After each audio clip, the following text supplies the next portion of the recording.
Channel کو subscribe کریں اور بیل آئیکن کو کلک کریں تاکہ ہر ویڈیو آپ تک پہنچ سکے۔ اللہ تعالیٰ کو ایک عمل بڑا پسند ہے اور وہ یہ کہ امر بالمعروف و نہی عن المنکر، کہ نیکی کا حکم کرے اور گناہ سے خود بھی بچے اور لوگوں کو بھی بچائے۔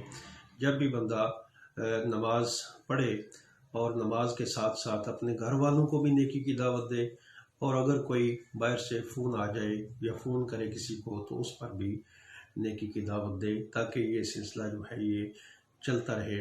اور اگر دیکھے کہ میرا کوئی بھائی ایسا جو کہ کسی ایسے عادت کے اندر مبتلا ہے جو گناہ کی طرف لے جاتی ہے تو اسے منع کرے۔ یہ اللہ تعالیٰ کو بڑا پسند ہے، نیکی کا حکم کرنا اور برائی سے منع کرنا۔ اس کے ساتھ ساتھ یہ ہے کہ جو صدقہ ہوتا ہے یہ بلا کو ٹالتا ہے، صدقے سے بلا ٹل جاتی ہے، بڑی بڑی مصیبتیں جو ہیں وہ ٹل جاتی ہیں۔ تو اس لحاظ سے صدقہ جو ہے وہ بلا کو ٹالتا ہے۔ آپ اپنے ارد گرد دیکھیں، اپنے قریبی لوگوں میں دیکھیں، کوئی ایسے تو نہیں جن کے گھر کے اندر کھانے کو کچھ نہیں ہے، یا کوئی بیمار ہے تو دوائی کے لیے پیسے نہیں ہیں، یا اس طرح کے کوئی ایسا غریب آدمی جس کے پاس کپڑے نہیں، تو آپ اسے اس کی ضرورت کو پورا کرتے ہوئے، جس کو کپڑے کی ضرورت ہے اس کو کپڑا دے دیں، جس کو دوائی کی ضرورت ہے اسے دوائی کے لیے پیسے دے دیں، جس کے گھر میں کھانا نہیں ہے آپ اسے راشن بھی دے دیں۔ یہ صدقہ جو ہے یہ بلا کو ٹالتا ہے۔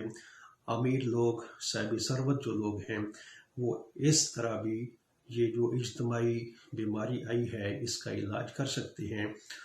اور کوشش کی جائے کہ مسجد کے اندر جب بندہ جائے، اگر بالکل مسجد کو بند نہیں کرنا چاہیے، احتیاط سے اگر کچھ لوگ آنا چاہتے ہیں تو وہ ضرور مسجد میں آئیں، لیکن رستے میں کسی سے ہاتھ نہ ملائیں، دور سے سلام کر لیں۔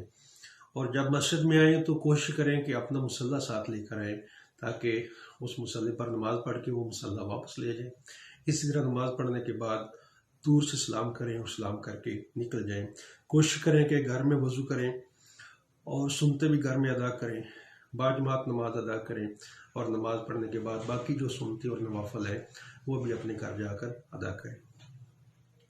اس طرح یہ جو تدابیر ہیں ان پر عمل کرنے سے یہ بیماری جو ہے اس کی روک تھام ہو سکتی ہے۔ اللہ تعالیٰ مجھے اور آپ سب کو عمل کی توفیق عطا فرمائے۔